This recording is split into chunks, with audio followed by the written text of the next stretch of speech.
Sinamantala naman ng ilan nating mga kababayan ang pagdagsa ng tao sa sementeryo upang magkaroon ng pagkakakitaan. Ito ang balita ni Aga Kaakbay. Likas sa mga Pilipino ang pagiging maabilidad sa buhay. Kaya naman maging ang araw ng undas ay hindi sinasayang upang maghanap buhay. Bukod sa pangkaraniwang nang nakikita sa sementeryo ng mga bilihan ng pagkain, tubig, bulaklak at kandila, may ilan namang hindi na nangangailangan ng malaking puhunan upang kumita. Tulad ni Mang Arsenio, 64 na taong gulang, na sa 4 na dekada ng katiwala sa ilang puntod sa Manila Memorial Park, kumikita siya ng 150 pesos kada buwan sa isang kliyente. Kung anong ang utos sa amin ng management, yan ang sinusunod namin.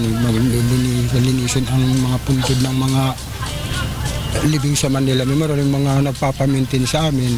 Si Aling Julieta naman, pag-aalis ng damo ang pinagkakakitaan. Nag-umpisa po kami ng October 1st para po pagdating po ng mga amo namin malinis na ho.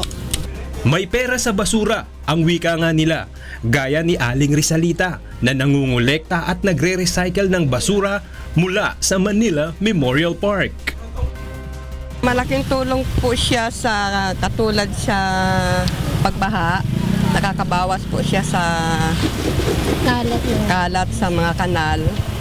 Hindi naman sila pinagbabawalan ng pamunuan ng Manila Memorial Park na maghanap buhay sa loob ng sementeryo.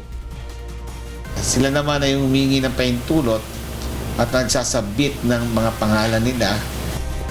Aga Kaakbay, UNTV News and Rescue, Manila.